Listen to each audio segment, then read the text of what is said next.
अस्सलाम वालेकुम। आज इस वीडियो में हम बात करेंगे रशिया यूक्रेन कॉन्फ्लिक्ट के हवाले से, जो भी रीसेंट डेवलपमेंट्स हुई हैं उस हवाले से। ऑलराइट। सबसे पहले अगर हम ये बात करें कि क्या इस कॉन्फ्लिक्ट को ख़त्म करने के लिए ग्लोबल लेवल पे कोई एफ़र्ट्स किए जा रहे हैं या नहीं, तो सबसे पहले हमें ये बात समझ में आती है कि सो फार कोई भी ऐसे मेजर्स नहीं लिए जा रहे, कोई ऐसे एफ़र्ट्स नहीं किए जा रहे कि जिसकी वजह से रशिया यूक्रेन कॉन्फ्लिक्ट ख़त्म हो अनकरीब। ठीक है। बेसिकली द आइडिया इज़ कि there is no immediate end in sight, क्योंकि जो ग्लोबल पावर्स हैं या फिर जो मेजर कंट्रीज़ हैं इस कॉन्फ्लिक्ट में इन्वॉल्व्ड हैं डायरेक्टली और इनडायरेक्टली, उनकी तरफ से ऐसे कोई भी मेजर्स नहीं लिए जा रहे या निगोशिएटेड सेटलमेंट की बात नहीं की जा रही जिसके नतीजे में ये रशिया यूक्रेन कॉन्फ्लिक्ट रिज़ॉल्व हो पाए। क्योंकि एक तरफ रशिया बैक ऑफ करने के लिए तैयार नहीं है, वो अपनी डिमांड्स पे किसी तरह का भी कॉम्प्रोमाइज़ करने के लिए राज़ी नहीं है। एंड स्पेशली अगर हम प्रेसिडेंट पुतिन की रीसेंट स्टेटमेंट के बारे में बात करें, तो उन्होंने रशियन मिलिट्री को हर तरह की मिलिट्री और मॉनेटरी सपोर्ट की यकीन दहानी भी कराई है। दैट मीन्स कि रशिया की जानिब से फ़िलहाल इस वॉर को एंड करने का कोई इंटेंशन नहीं है। और अगर दूसरी तरफ हम यूक्रेन की साइड देखें, तो हम जानते हैं कि प्रेसिडेंट ज़ेलेंस्की ने रिसेंटली यूनाइटेड स्टेट्स का विज़िट किया था in the I guess it was in the last week of December 2022। और वहाँ पर उन्होंने जो भी खिताब किया यूएस कांग्रेस में, उन्होंने जो भी अपनी स्पीच दी, उस बात से हमें ये बिल्कुल अंदाज़ा होता है कि यूक्रेन का भी बैक ऑफ करने का कोई इंटेंशन नहीं या फिर कोई भी नेगोशिएटेड सेटलमेंट होती हुई नज़र नहीं आ रही in near future, because he has asked for more and more military and monetary support from United States and its European allies. इसके अलावा अगर हम इस कॉन्फ्लिक्ट के नेचर की बात करें, तो शुरू में जब ये स्टार्ट हुई थी वॉर, तब ये कहा जा रहा था कि it may take the shape of a global war, यानी कि ये काफ़ी सारी दूसरे कंट्रीज़ को भी इन्वॉल्व कर सकती है और ये एक थर्ड वर्ल्ड वॉर में कन्वर्ट हो सकती है, this small Russia Ukraine war. लेकिन so far this conflict has been a limited war.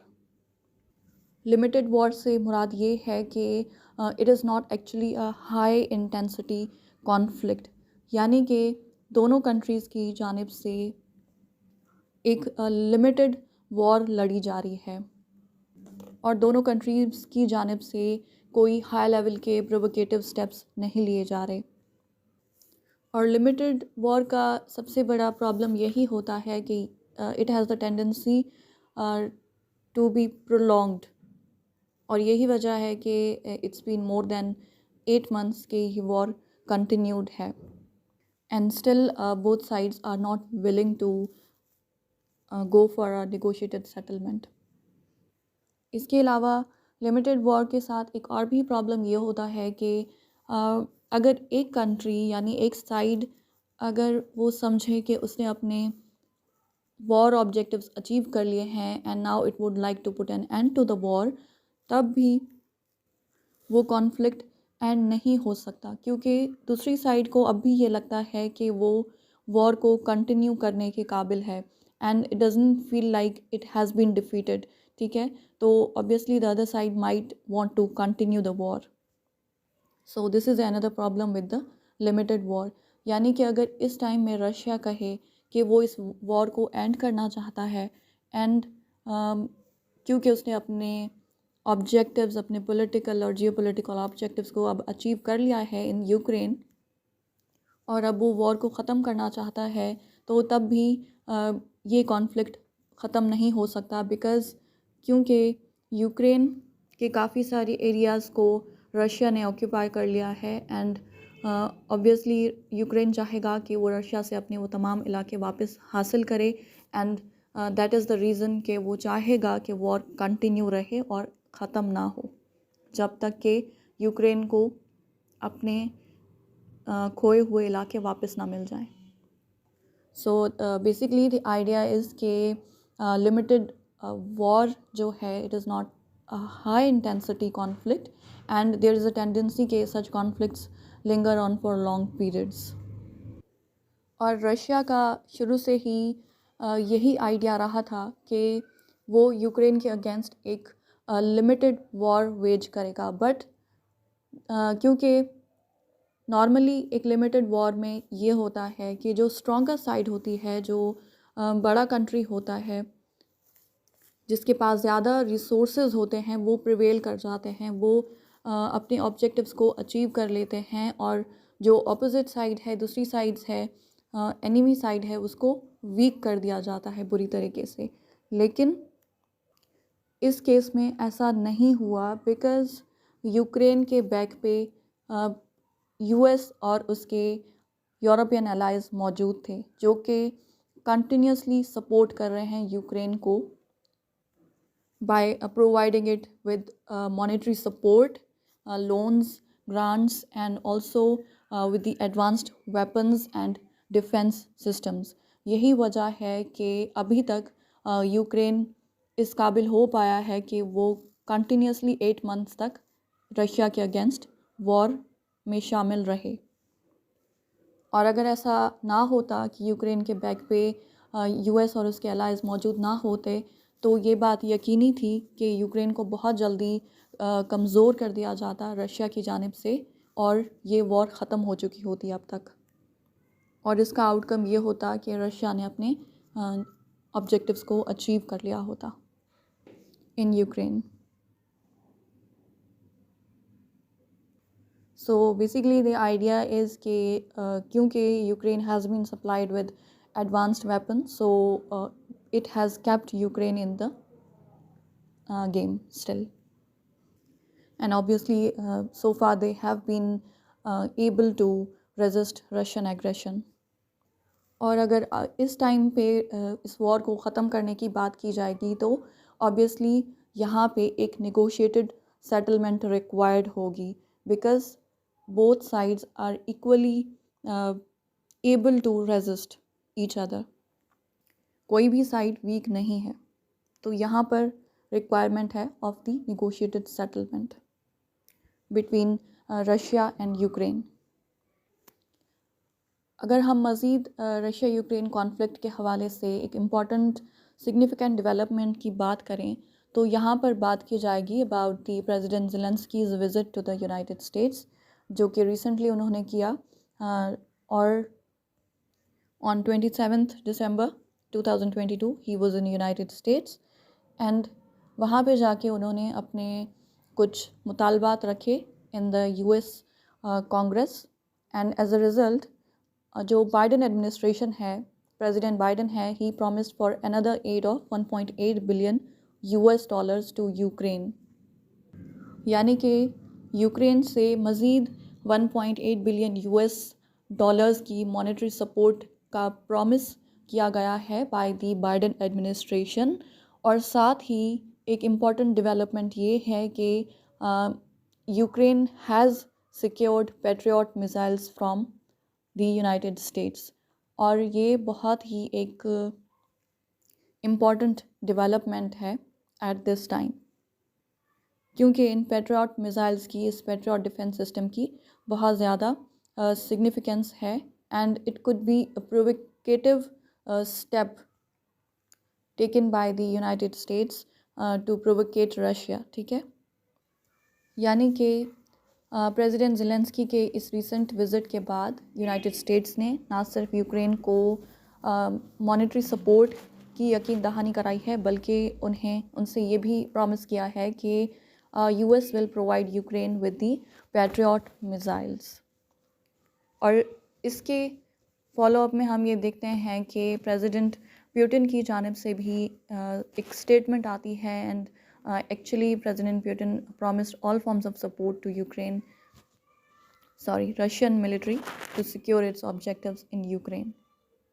तो इन तमाम डेवलपमेंट्स को देखते हुए हम बिल्कुल ये यकीन से कह सकते हैं कि there is no immediate end in sight to the conflict. इसके अलावा हम जानते हैं कि जैसे ही फरवरी में रशिया यूक्रेन को इन्वेड करता है, उसके अगेंस्ट वॉर स्टार्ट करता है, तो उसके बाद हम देखते हैं फिनलैंड और स्वीडन काफ़ी ज़्यादा कंसर्न्ड होते हैं and they apply for the NATO membership. और हम जानते हैं कि फ़िनलैंड और स्वीडन इन दोनों कंट्रीज़ जो हैं ये बाउंड्री शेयर करते हैं विद रशिया, और ये उसके नेबरिंग कंट्रीज़ हैं रशिया के, और इन दोनों ने अप्लाई कर दिया है for the NATO membership. And जो नेटो कंट्रीज़ हैं तमाम, अब उनको अप्रूव करना है इन दोनों कंट्रीज़ की मेंबरशिप को, इन दोनों कंट्रीज़ की एंट्री को इन दी नेटो। एंड सो फार तमाम कंट्रीज़ इस बात को एक्सेप्ट करते हैं कि फ़िनलैंड और स्वीडन को नेटो में एक्सेप्ट किया जाए और उनको भी नेटो मेंबर बनाया जाए, क्योंकि वो तमाम क्राइटेरिया को फुलफ़िल करते हैं ये दोनों कंट्रीज़। लेकिन एक ही कंट्री इसको अपोज़ कर रहा था and that was Turkey. So basically तुर्की के कुछ कंसर्न्स थे और फ़िनलैंड और स्वीडन के हवाले से, क्योंकि इनके कुछ पॉलिटिकल इश्यूज़ हैं तुर्की के विद फ़िनलैंड एंड स्वीडन। तो उसकी बिना पर Turkey opposed the entry of Finland and Sweden into NATO, ठीक है। लेकिन बाद में जो भी उनके कंसर्न्स हैं उनको एड्रेस करने की कोशिश की गई एंड एज अ रिज़ल्ट बाद में टर्की सेड कि अगर मेरे इन कंसर्न्स को फ़िनलैंड एंड स्वीडन एड्रेस कर लेते हैं, उन पर काम कर लेते हैं, हमारे इन कंसर्न्स को दूर कर दिया जाता है, तो will approve the entry of Finland and Sweden to the NATO. यानी कि तुर्की ने ये कहा कि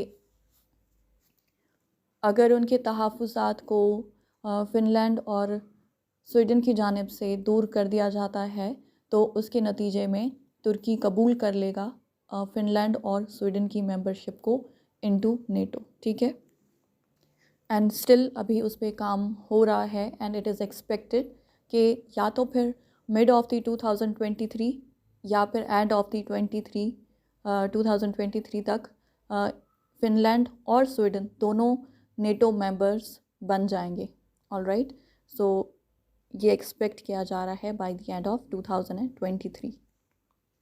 और यही वजह है कि अब रशिया को अपने जो बॉर्डर है विद फ़िनलैंड एंड स्वीडन, उस साइड से भी अब काफ़ी सिक्योरिटी कंसर्न्स उसके बढ़ जाएंगे। तो यही वजह है कि Russia is also talking about installing additional units in the western Russia, ताकि वो फ़िनलैंड और स्वीडन की ताकि वो फ़िनलैंड एंड स्वीडन को काउंटर कर सके from its western border. Alright, इसके अलावा अगर हम बात करें कि प्रेसिडेंट ज़ेलेंस्की का visit to the United States किस तरह प्रोवोकेटिव है फॉर रशिया, तो सबसे पहले हम ये जानते हैं कि प्रेसिडेंट ज़ेलेंस्की ने सक्सेसफुली सिक्योर की है monetary support of more 1.8 billion US dollars from the United States.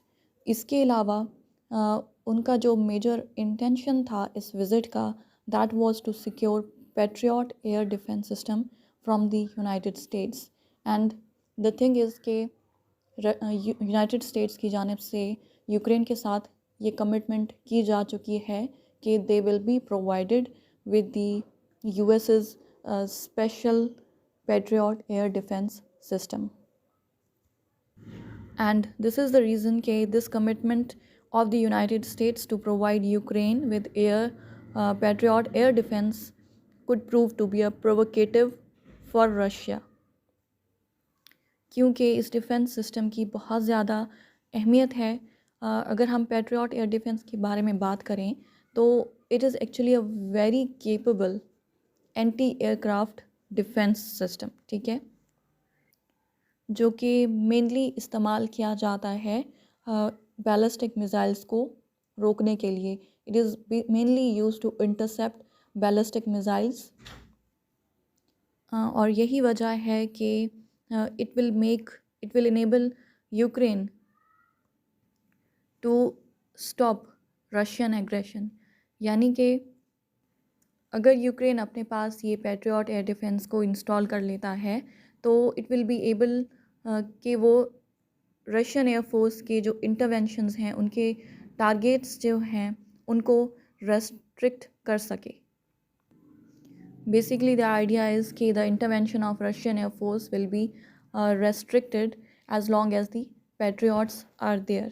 ठीक है, तो ये काफ़ी हद तक उसको इस काबिल बनाएगा यूक्रेन को कि वो रशिया की जो एयर फोर्स की एक्टिविटीज़ हैं उनको रेस्ट्रिक्ट कर सके। तो जाहिर है यहाँ पे रशिया भी चुप करके नहीं बैठेगा and it will definitely target these patriots in order to destroy them. So यहाँ पे रशिया का ये टारगेट होगा कि वो इस पैट्रियट एयर डिफेंस सिस्टम को ही डिस्ट्रॉय कर दे। और अगर ऐसा होता है तो obviously it will lead to further escalation और इससे कॉन्फ्लिक्ट मज़ीद बढ़ सकता है। एंड ऑब्वियसली क्योंकि रशिया को अपने ऑब्जेक्टिव्स अचीव करने हैं इन यूक्रेन, तो वो ऐसे मज़ीद नए तरीक़ों की तरफ जाएगा या मज़ीद ऐसे सॉल्यूशंस ढूंढेगा कि वो पैट्रियट जैसे डिफेंस सिस्टम्स को बाईपास कर सके और अपने टारगेट्स को अचीव कर सके in Ukraine. So the thing is कि Russia is likely to find ways to obviously defeat the working of these kind of missile interceptors। ठीक है, so in this way it will now provoke Russia to use more of its cruise missiles than the ballistic missiles। ठीक है, so Russia is likely to come up with the counter measures। और अब Russia चाहेगा कि वो ballistic missile से हटकर अब ज़्यादा से ज़्यादा अपने क्रूज़ मिसाइल का इस्तेमाल बढ़ाए in the war, which will be even more destructive। अब अगर हम ये देखें कि क्या यूक्रेन इस कॉन्फ्लिक्ट में अपने ऑब्जेक्टिव्स अचीव कर पा रहा है या ख़ुद को प्रोटेक्ट कर पा रहा है, तो अगर हम इस हवाले से बात करें तो ये बात हमें क्लियरली समझ में आती है कि एट द एंड इस वॉर का जो एंड है वो एक निगोशिएटेड सेटलमेंट पे ही होना चाहिए। From the perspective of Ukraine, obviously Ukraine यही चाहेगा कि ये वॉर जल्द एंड हो और एक निगोशिएटेड सेटलमेंट हो बिटवीन यूक्रेन एंड रशिया, क्योंकि अभी तक हम जानते हैं कि Ukraine is suffering massively in terms of infrastructure destruction and loss of lives and its economy is struggling badly. Also, inflation is all time high in Ukraine. Also, there is food shortage और साथ ही supply power cuts हैं। ठीक है, जिसकी वजह से लोगों को काफ़ी परेशानी का सामना है इन दीज हार्श विंटर्स। ठीक है, क्योंकि रशिया उनके जो पावर सप्लाई का इंफ्रास्ट्रक्चर है उसको भी टारगेट कर रहा है। तो हर हवाले से यूक्रेन बहुत बुरे तरीके से सफ़र कर रहा है एंड जाहिर है कि it will not be able to withstand this situation for long. There has to be some settlement, कोई ना कोई सेटलमेंट का तरीका ढूंढना ही होगा दोनों कंट्रीज़ को। लेकिन साथ ही यूक्रेन फ़िलहाल इस कोशिश में भी मसरूफ़ है कि वो किस तरह ज़्यादा देर तक रशियन एग्रेशन को रेजिस्ट कर पाए, जिसके लिए it is focusing more on securing grants from the United States and it's European allies. यहाँ पे यूक्रेन का ये मकसद है कि वो ज़्यादा से ज़्यादा ग्रांट्स सिक्योर करे, ना कि loans from the European countries specially, क्योंकि अगर आप लोन्स लेते हो तो उस पर आपको इंटरेस्ट देना पड़ेगा। लेकिन फ़िलहाल यूरोपियन कंट्रीज़ ने यूक्रेन को लोन्स ऑफ़र किए हुए हैं, इंटरेस्ट फ्री लोन्स, लेकिन यूक्रेन वो इंटरेस्ट फ्री लोन्स भी नहीं लेना चाहता यूरोप से, बल्कि उनसे ग्रांट्स लेना चाहता है जो कि उसे बाद में रिटर्न ना करने पड़े, क्योंकि यूक्रेन इस बात को समझता है कि जैसे ही वॉर ओवर होगी तो उसे रिकवर करना होगा हर लिहाज से, अपने इंफ्रास्ट्रक्चर को डेवलप करना होगा, अपनी इकॉनमी को वापस स्टेबलाइज करना होगा, अपने लोगों को हर तरह की सपोर्ट प्रोवाइड करनी होगी, ठीक है। तो हर तरह से डेवलपमेंट के लिए उसको खुद मॉनेटरी सपोर्ट रिक्वायर्ड होगी। तो उस time it will not be able कि वो लोन्स को इंटरेस्ट समेत वापस कर पाए टू दी यूरोपियन कंट्रीज़, या फिर इंटरेस्ट फ्री लोन्स को वापस कर पाए, ठीक है। तो उस वक्त यूक्रेन का मेन फोकस होगा उसकी अपनी डेवलपमेंट, ठीक है। तो यही वजह है कि यूक्रेन अभी चाहता है कि उसे सिर्फ ग्रांट्स दिए जाएं, ना कि लोन्स, क्योंकि Ukraine bar bar in European countries को और यूनाइटेड स्टेट्स को ये बात जताने की कोशिश कर रहा है कि it is fighting their war against Russia, ठीक है। So he again and again emphasizes on this point कि Ukraine is fighting the war of United States and its allies against Russia, ठीक है। So this is the reason कि they should be provided with grants and not loans, and also they must be provided with all forms of advanced weapons and military equipment। और ये बात हमें बिल्कुल यहाँ से ज़ाहिर होती है कि रिसेंटली जो विज़िट किया प्रेसिडेंट ज़ेलेंस्की ने टू द यूनाइटेड स्टेट्स, वहाँ पे ही address the Congress and he said कि that the money and aid you are providing is not a charity but an investment, ठीक है, and it is your war that we are going to fight, ठीक है।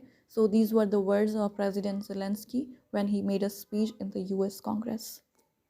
अब अगर हम यहाँ पर यूक्रेन और पाकिस्तान की सिचुएशन को थोड़ा बहुत कंपेयर करें तो वी कैन क्लियरली सी कि सोवियत अफ़गान वॉर के दौरान यूएस की जानिब से पाकिस्तान को इस्तेमाल किया गया कि वो यूएस की वॉर लड़े इन अफ़गानिस्तान अगेंस्ट यूएसएसआर, ठीक है।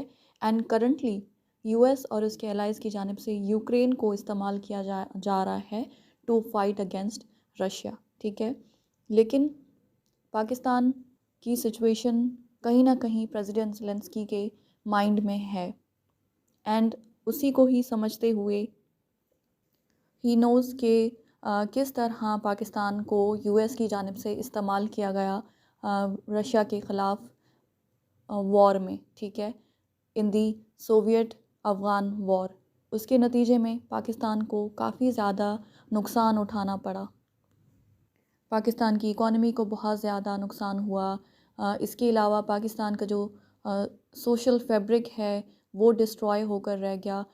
ऑल्सो वी सॉ कि किस तरह पाकिस्तान और रशिया के रिलेशंस ख़राब हुए, जिसका इम्पेक्ट आज तक हमें नज़र आ रहा है। ऑल्सो वी नो कि जब सोवियत अफ़गान वॉर ओवर हुई उसके बाद तालिबान टेक ओवर हुआ एंड देन फिर 9/11 का वाक़या होता है। उसके बाद अगेन पाकिस्तान को इस्तेमाल किया जाता है in the global war on terror, ठीक है, जिसमें पाकिस्तान ने यूएस के लिए एक बहुत ही एक्टिव रोल प्ले किया। एंड वंस अगेन पाकिस्तान को रिफ्यूजी क्राइसिस फेस करना पड़ा, पाकिस्तान की इकॉनमी को बहुत ज़्यादा नुकसान हुआ, लॉस ऑफ लाइव्स फेस करना पड़ा, ठीक है। और पाकिस्तान की जो भी सेक्रीफाइसेस हैं उनको यूएस की जानिब से इग्नोर किया गया और बार बार इस बात को जताया गया कि we have been given billions of dollars, ठीक है।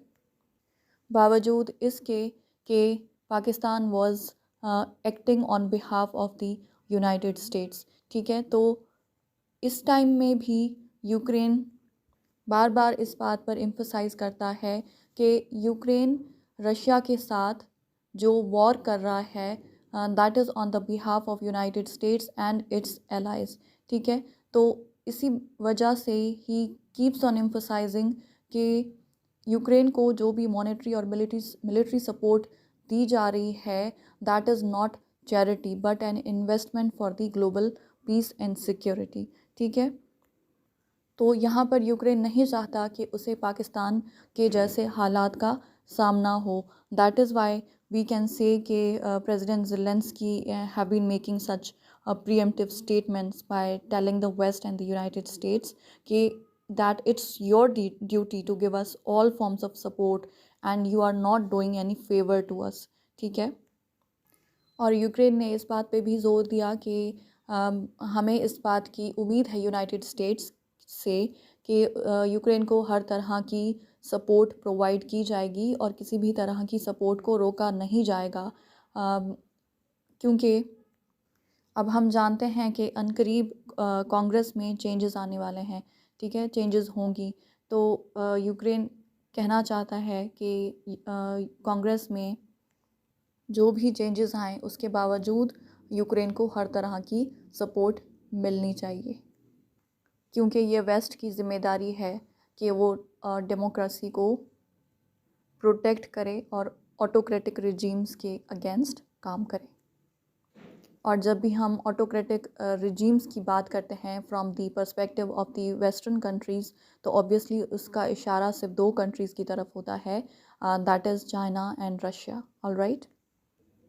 इसके अलावा अगर हम ये देखें कि कब तक United states Russia Ukraine war में, कॉन्फ्लिक्ट में इंटरेस्टेड रहेगा और उसको कंटिन्यूस सपोर्ट प्रोवाइड करता रहेगा, तो ऑब्वियसली दैट डिपेंड्स ऑन कि यूएस के ऑब्जेक्टिव्स क्या हैं फॉर फ्यूचर.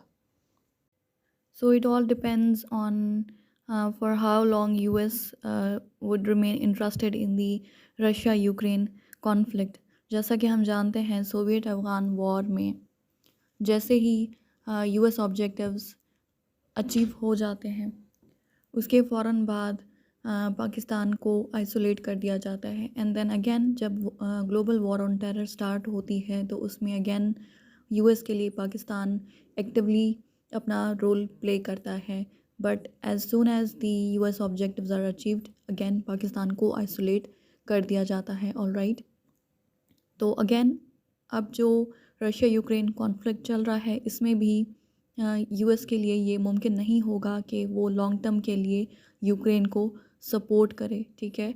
तो there will come a time कि जब यूएस को ये डिसाइड करना होगा कि is it willing to support Ukraine any longer.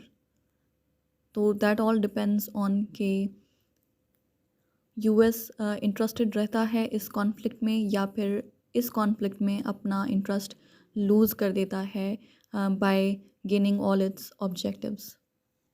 और यही सेम क्वेश्चन हम पूछ सकते हैं regarding the engagement of the European allies of the United States. ठीक है. हम जानते हैं कि यूरोप भी बहुत ज़्यादा स्ट्रगल कर रहा है अपनी इकोनॉमी के साथ, अपनी स्टेबिलिटी के साथ.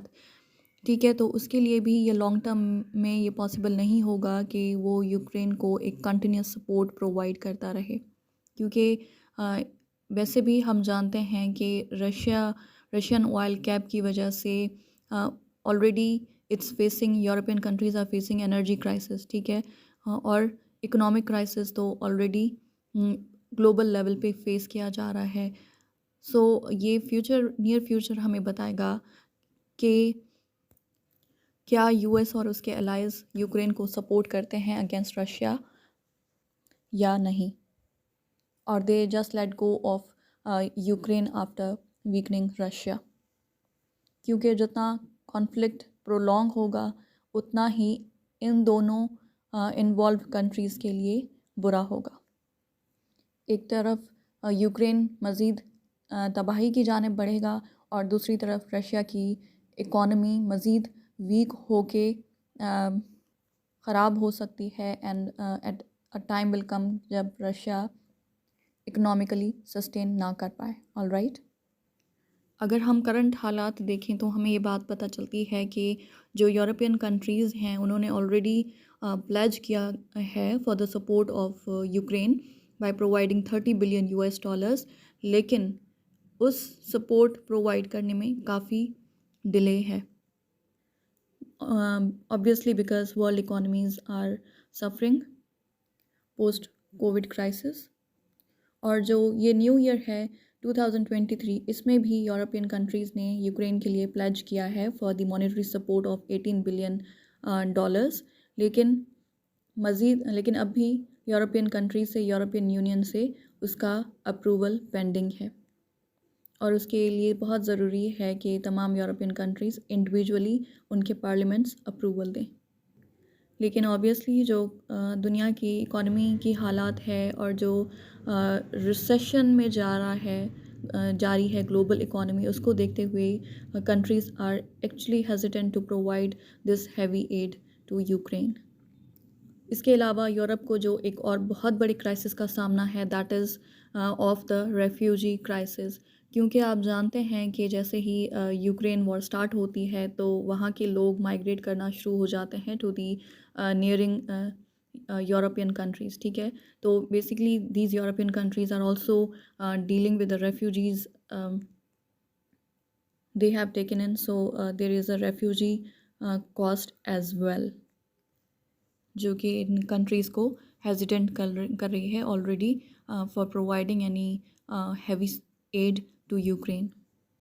इसके अलावा अगर हम नेटो के फ्यूचर या नेटो कंट्रीज़ कितना प्रेशर एक्सपीरियंस कर सकते हैं इन फ्यूचर, तो उसके बारे में अगर बात की जाए तो हम ये जानते हैं कि काफ़ी टाइम से NATO have been interested in the eastward expansion, ठीक है। वो चाहते थे कि वो यूक्रेन को भी अपने फोल्ड में ले लें, लेकिन ऑब्वियसली उसको रशिया रेजिस्ट कर रहा था, एंड जब उसको रेजिस्ट नहीं कर पाया तो उसके रिस्पॉन्स में रशिया ने वॉर वेज की अगेंस्ट यूक्रेन। लेकिन अब हम करंटली देख रहे हैं कि रशिया यूक्रेन वॉर के रिस्पॉन्स में जो दो कंट्रीज़ हैं जो कि हमेशा से न्यूट्रल रहे हैं, that is Finland and Sweden, उन्होंने भी अपनी नेटो मेंबरशिप के लिए अप्लाई कर दिया। ये अपने आप में एक बहुत ही सिग्निफिकेंट डेवलपमेंट है। वो इसलिए क्योंकि फ़िनलैंड बहुत ही न्यूट्रल रहा है हमेशा, ठीक है। लेकिन अब इस कॉन्फ्लिक्ट के बाद वो मजबूर हो गया कि वो फाइनली नेटो को ज्वाइन करे, ठीक है। और अगर इन दोनों की मेंबरशिप को स्वीडन और फिनलैंड की मेंबरशिप को नेटो में अप्रूव कर लिया जाता है तो एज अ रिज़ल्ट क्या होगा कि रशिया के जो सिक्योरिटी कंसर्न्स हैं मज़ीद बढ़ जाएंगे, क्योंकि it would bring NATO to to the Russia's northern borders as well, ठीक है। जैसा कि हम जानते हैं कि ऑलरेडी 3 बाल्टिक स्टेट्स हैं जिनका नाम है एस्टोनिया, लैटविया एंड लिथुआनिया, ठीक है। These are already part of NATO. इसके अलावा नेटो जो पोलैंड है that is also part of NATO. अगर ईस्टर्न साइड से रह जाते हैं तो बेलारूस और यूक्रेन, ठीक है। और यूक्रेन भी हम जानते हैं कि वो भी नेटो ज्वाइन करना चाहता था। और एक साइड से हैं फिनलैंड और स्वीडन, और हम जानते हैं कि ये दोनों की ऑलरेडी एप्लीकेशन जा चुकी है in the NATO headquarters for their membership. तो अगर इनकी अप्रूव हो जाती है तो इससे रशिया को काफ़ी ज़्यादा सिक्योरिटी कंसर्न्स लाहक होंगे। तो ये एंड जो भी हो, जब भी हो इस वॉर का, एट द एंड ये ज़रूर होगा कि रशिया अगर यूक्रेन को नेटो ज्वाइन ना भी करने दे, तब भी दूसरी तरफ से उसके दूसरे बॉर्डर पे जो कंट्रीज़ मौजूद हैं including Finland and Sweden, at least वो ज़रूर नेटो मेंबर्स बन जाएंगे, ठीक है। तो ओवरऑल ये कोई फेवरेबल सिचुएशन नहीं होगी for Russia. Anyway, this is a hypothetical situation, तो लेट्स सी फ्यूचर में क्या होता है, what future has to unfold. So अब क्वेश्चन वही है कि कब तक अमेरिका इंटरेस्टेड रहेगा यूक्रेन में, ठीक है। तो करंटली अब हम जानते हैं कि अमेरिका का जो इमीडिएट थ्रेट समझता है जैसे अमेरिका, तो वो रशिया है, ठीक है। और उसी को काउंटर करने के लिए it is now interested in the Russia Ukraine conflict, और रशिया को ही वीकन करने के लिए और काउंटर करने के लिए अमेरिका की जानिब से यूक्रेन को हर तरह की मदद फराहम की जा रही है। लेकिन हम ये भी जानते हैं कि अमेरिका की जानिब से बार बार ये स्टेटमेंट दी गई है कि उसका जो मेजर थ्रेट है दैट इज़ चाइना, ठीक है। और अमेरिका ने ऑलरेडी अपनी pivot to Asia Pacific policy को डिसाइड किया हुआ है और अडॉप्ट किया हुआ है, जिसका मकसद है मेनली चाइना को काउंटर करना, ठीक है, और उसके इन्फ्लुएंस को कर्टेल करना। सो इस बात से हमें ये पता चलता है कि जैसे ही ये कॉन्फ्लिक्ट थोड़ा एंड की तरफ पहुंचेगा तो America is likely to lose interest, ठीक है, या फिर जैसे ही अमेरिकन ऑब्जेक्टिव्स अचीव हो जाते हैं इस रशिया यूक्रेन कॉन्फ्लिक्ट में, तो अमेरिका का इंटरेस्ट इससे ख़त्म हो जाएगा और उसके बाद वो अपना तमाम फोकस कर देगा on the Asia Pacific region, ठीक है। और एशिया पैसिफिक के लिए हम ऑलरेडी जानते हैं कि अमेरिका ने अलायंसेस बनाई हुई हैं, जिनके नाम हैं क्वाड और ऑकस अलायंस, ठीक है। ऑकस अलायंस में हम जानते हैं ऑस्ट्रेलिया है, यूनाइटेड किंगडम है और यूनाइटेड स्टेट्स हैं, ठीक है। और साथ ही जो क्वाड है उसमें जापान, ऑस्ट्रेलिया, यूनाइटेड स्टेट्स और इंडिया क्वाड के मेंबर्स हैं। और क्वाड को एनालिस्ट की तरफ से ये समझा जाता है कि ये बहुत ही स्ट्रॉन्ग अलायंस है और इसमें ये पोटेंशियल मौजूद है कि कल को ये एक मिलिट्री अलायंस में तब्दील हो जाए, ठीक है। और इसके लिए ऑलरेडी एक टर्म इस्तेमाल किया जाता है एशियन नेटो, ठीक है। वो इसलिए इस्तेमाल किया जाता है because it has the potential of becoming a military alliance between all these countries. तो इन दोनों अलायंसेस का मकसद है कि इस एशिया पैसिफिक रीजन में चाइना को काउंटर किया जाए, क्योंकि यही यूनाइटेड स्टेट्स का मेजर ऑब्जेक्टिव है। जैसा कि हम जानते हैं कि पिछले साल आई गेस इन अक्टूबर जो यूनाइटेड स्टेट्स की national security strategy document unveil किया गया, उसमें भी ये बात क्लियरली एक्नॉलेज की गई कि रशिया एक इमीडिएट थ्रेट है to the United States, but the long term threat is China. So it's very clear that China is the major concern of United States, and obviously countering China is the major US objective of the national security strategy of United States. So it's quite possible कि जैसे ही United states समझेगा कि Russia काफ़ी week हो चुका है, कि वो यूनाइटेड स्टेट्स के इंटरेस्ट के अगेंस्ट अब काम नहीं कर पाएगा, तो America is likely to lose interest in the Russia Ukraine conflict.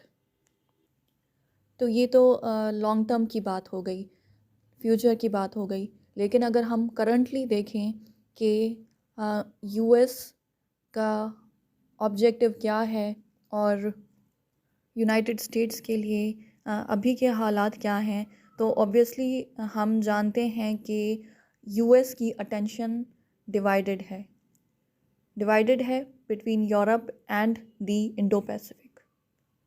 इस वॉर के स्टार्ट होने से पहले वो कम्प्लीटली फोकस कर रहा था ऑन कंटेनिंग चाइना, ठीक है, जिसके लिए it had already come up with the Indo Pacific strategy, and also then recently in October 2022 United States came up with the national security strategy document, जिसमें again उसने China को ही target किया as a major threat, क्योंकि US समझता है कि China में वो विल और कैपेसिटी मौजूद है कि वो स्टेटस को चैलेंज कर सके, वो करंट इंटरनेशनल ऑर्डर को चेंज कर सके, ठीक है.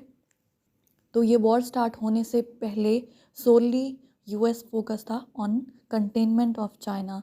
लेकिन अगर हम वॉर के स्टार्ट होने की बात करते हैं तो यूनाइटेड स्टेट्स की अटेंशन फोकस डिवाइड हो जाता है between Europe and Indo Pacific, क्योंकि फिर वो ईस्टर्न यूरोप में यूक्रेन को सपोर्ट करता है, यूक्रेनियन वॉर को सपोर्ट करता है और उसकी फ़ाइट को सपोर्ट करता है अगेंस्ट रशिया, जिसे यूएस एक इमीडिएट थ्रेट समझता है but not a major threat. और ऑब्वियसली इस वॉर के स्टार्ट होने के बाद जो है यूएस अपनी रिसोर्सेज जो एलोकेट करना चाहता है अपने एनिमीज़ को काउंटर करने के लिए, वो भी डिवाइड हो जाती हैं. कुछ रिसोर्सेज चली जाती हैं यूरोप की जानिब और कुछ रिसोर्सेज चली जाती हैं towards the Asia Pacific region, ठीक है। तो वो दोनों साइड से अपने एलाइज को सपोर्ट देता है और resources are allocated for both regions, for Europe and also for the Asia Pacific, ताकि वो एक तरफ से रशिया को भी काउंटर कर पाए और दूसरी तरफ से चाइना की कंटेनमेंट पे भी काम कर पाए। और ऑब्वियसली इस दौरान यूनाइटेड स्टेट्स यूक्रेन को अकेला नहीं छोड़ सकता, अपने यूरोपियन एलाइज को आइसोलेट नहीं कर सकता, क्योंकि it's kind the case of Ukraine is a kind of test case for United States commitment to its allies, ठीक है। हम जानते हैं कि जब प्रेसिडेंट ट्रम्प का दौरे हुकूमत शुरू हुआ तो उसमें उनका जो मेजर फोकस था दैट वाज के अमेरिका फ़र्स्ट, ठीक है। तो इस तरह उनके जो दूसरे एलाइज थे उनको काफ़ी इनसिक्योरिटी का सामना करना पड़ा फ्रॉम दी यूनाइटेड स्टेट्स। लेकिन जब प्रेसिडेंट जो बाइडेन का दौरे हुकूमत स्टार्ट होता है तो फिर वो अपने तमाम एलाइज को इकट्ठा करते हैं अपने साथ, और उनका जो मेन टारगेट होता है उनको ये यकीन दिलाना कि America is back and it will not leave its allies और it will not isolate its allies. तो यूक्रेन का केस तमाम यूरोपियन एलाइज के लिए एक एग्जाम्पल बन सकता है यूएस की जानिब से कि वो मुश्किल हालात में अपने एलाइज को अकेला नहीं छोड़ेगा, बल्कि उनकी प्रोटेक्शन के लिए आगे आएगा और उन्हें हर तरह की सपोर्ट फराहम करेगा। Because after all it's all about Europe's larger protection and defence. तो अमेरिका के लिए ये मौका है कि वो अपने यूरोपियन एलाइज का एक बार फिर ट्रस्ट विन कर सके। So obviously US is not likely to step back from supporting Ukraine anytime soon. Next अगर हम ये देखें कि इस रशिया यूक्रेन कॉन्फ्लिक्ट से चाइना के लिए क्या लेसन्स हैं या फिर वक्ती तौर पे इससे चाइना को क्या फ़ायदा पहुंच रहा है, तो इट्स वेरी क्लियर कि फ़िलहाल जो यूएस का फोकस है वो डिवाइडेड है, जिसकी वजह से चाइना को थोड़ा सा यूएस की कॉन्स्पिरेसी से थोड़ा रिप्रीव मिलेगा, थोड़ी रेस्ट मिलेगी, ठीक है। इसके अलावा there is a lesson for China in context of Taiwan. जैसा कि आप जानते हैं चाइना ताइवान कॉन्फ्लिक्ट भी एक हॉट टॉपिक रहा है पिछले साल का, and time and again China की तरफ से ताइवान की एयर स्पेस की वायलेशन की गई है और बार बार चाइना की तरफ से थ्रेट्स भी दिए गए हैं ताइवान को इन्वेड करने के। But now Russia Ukraine conflict एक लेसन की तरह है चाइना के लिए कि अगर वो ताइवान को इन्वेड करने की कोशिश करता है तो इन रिस्पॉन्स उसे किस तरह के हालात का सामना करना पड़ेगा। क्योंकि जिस तरह यूक्रेन एक छोटा कंट्री है और उसका मुकाबला रशिया एक ग्रेट पावर के साथ है, लेकिन उसके पीछे यूक्रेन के पीछे पूरा यूरोप है, यूरोपियन कंट्रीज़ हैं और यूनाइटेड स्टेट्स हैं जो उसे कंटिन्यूस सपोर्ट दे रहे हैं। उसी तरह अगर चाइना एक बिगर कंट्री ताइवान एक छोटे कंट्री पे हमला करता है, उसको इन्वेड करने की कोशिश करता है, तो उसी तरह ताइवान के पीछे पूरा यूरोप और यूनाइटेड स्टेट्स होंगे। तो इस तरह ताइवान की जो रेजिस्ट करने की पावर है वो काफ़ी हद तक इन्हांस हो जाएगी और इसी रशिया यूक्रेन कॉन्फ्लिक्ट की तरह चाइना ताइवान वॉर भी काफ़ी प्रोलॉन्ग हो सकती है और in that case obviously China की इकॉनमी बहुत ज़्यादा हिट होगी, उसको सैंक्शंस का सामना करना पड़ सकता है।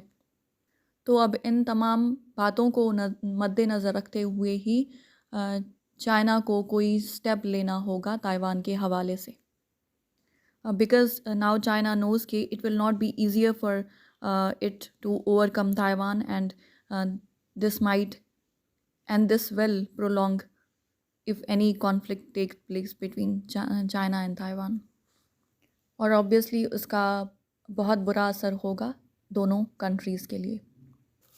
क्योंकि फ़िलहाल यूएस की अटेंशन भी डाइवर्टेड है थोड़ी बहुत, तो चाइना को बेहतर स्ट्रेटजी डिवाइस करने का मौका मिल रहा है।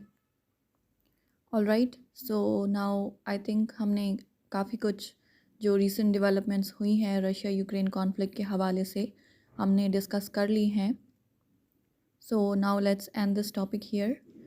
If you found this video helpful, so please like, share, comment, and subscribe to my channel. Thank you so much. Take care. Bye bye.